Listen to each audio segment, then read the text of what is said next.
कांदा, बटाटा, पालक, घोसावळं याची भजी तर आपण नेहमीच खातो. पण आज मी बनवलेली आहेत मिक्स व्हेजिटेबल्स भजी. माझ्या प्रिय मित्रमैत्रिणींना माझा नमस्कार. माझं नाव आहे गौरी आणि आज मी बनवलेली आहे खूप जास्त कुरकुरीत आणि टेस्टी मिक्स व्हेजिटेबल्स भजी.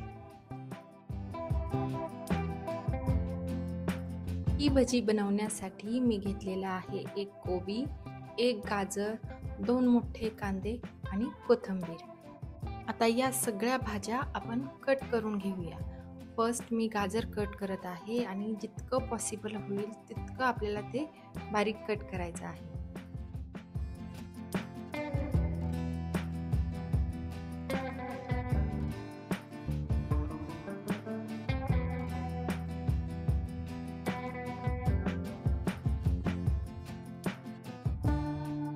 अशा प्रकारचे आपल्याला गाजराचे जुलियन्स बनवून घ्यायचे आहेत.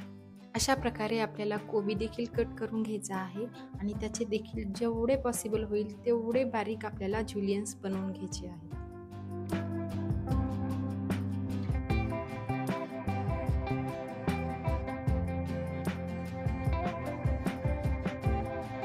कांदा आपल्याला नेहमी आपण भज्यांसाठी जसा कापतो तसाच कापून घ्यायचा आहे.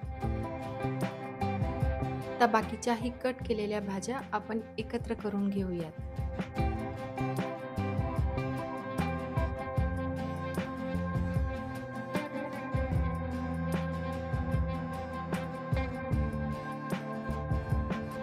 आता आपण भज्यांसाठीचं वाटण वाटून घेऊया. त्यासाठी मिक्सरच्या भांड्यामध्ये मी 10-15 लसणाच्या पाकळ्या टाकलेल्या आहेत. 5 ते 6 आपल्याला हिरव्या मिरच्या टाकायच्या आहेत. त्या तुम्ही तुमच्या आवडीनुसार कमी जास्त करू शकता. थोडीशी कोथिंबीर टाकायची आहे. मी 2 छोटे चमचे जिरी टाकलेली आहे आणि 1 छोटा चमचा ओवा टाकलेला आहे आणि हे आता आपल्याला बारीक करायचं आहे. हे बारीक केलेलं वाटण मी भाज्यांमध्ये टाकलेलं आहे. त्यानंतर टाकायचे आपल्याला 1 छोटा चम्मच हळद आणि अर्धा छोटा चम्मच हिंग टाकायचं आहे. आता मी याच्यामध्ये 2 मोठे चम्मच तांदळाचं पीठ टाकत आहे आणि 3 मोठे चमचे आपल्याला बेसन पीठ टाकायचं आहे. बेसन पीठ आपल्याला हवं असेल तर नंतर अजूनही आपण टाकू शकतो. आपण बनवलेली भजी मस्त कुरकुरीत व्हावी यासाठी मी 2 टेबलस्पून तेल गरम करून घेतलेलं आहे. आता याच्यामध्ये 1 चमचा पांढरं तीळ टाकायचं आणि ही फोडणी आपल्याला भज्यांच्या मिश्रणामध्ये टाकायची आहे.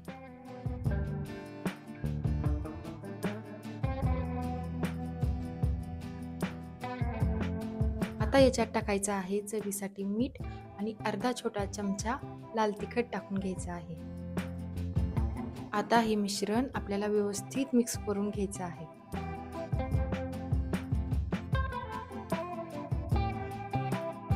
याच्यामध्ये जराही पाणी टाकायची गरज नाही, कारण मीठ टाकल्यानंतर सगळ्या भाज्यांना पाणी सुटतं आणि तेवढंच पाणी भजी बनवण्यासाठी इनफ होतं. याच्यामध्ये अजून आपल्याला बेसन पीठ टाकायला लागणार आहे, कारण हे आत्ता या स्टेजमध्ये जर तेलामध्ये सोडलं तर त्यातली भाजी सेपरेट होऊ शकते. म्हणून मी अजून 1.5 चमचा बेसन पीठ टाकत आहे.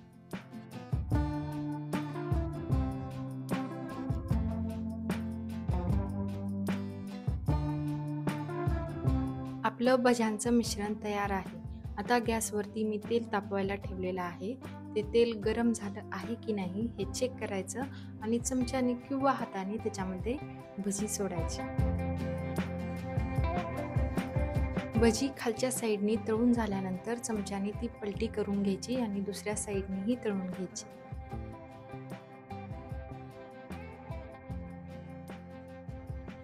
सुरुवातीला भजी तळताना आपल्याला गॅस मीडियम ठेवायचा आहे, कारण ह्या भाज्या शिजायला थोडा वेळ लागतो. पण शिजत आल्यानंतर गॅस फुल करायचा आहे, म्हणजे त्या छान क्रिस्पी होतात.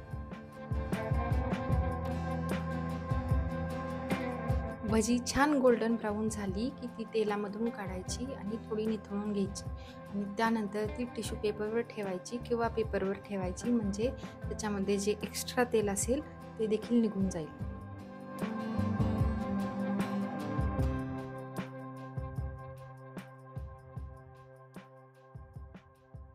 अशाच प्रकारे मी बाकीची सगळी भजी तळून घेतलेली आहेत आणि तुम्ही बघू शकता की कांद्याची खेकडा भजी जशी मस्त आणि कुरकुरीत होतात, ही भजी देखील तितकीच कुरकुरीत झालेली आहेत आणि तितकी टेस्टी देखील लागणार आहेत। याच्याबरोबर खायला मी मिरची देखील तळली आहे, त्यामुळे आज आमची मस्त भजी पार्टी होणार आहे। अशा प्रकारच्या भज्यांची पार्टी तुम्ही देखील करा आणि मला सांगा कशी झाली ती। ही रेसिपी कशी वाटली मला कमेंट करून सांगा आणि हा व्हिडिओ बघितल्याबद्दल तुमचे खूप आभार।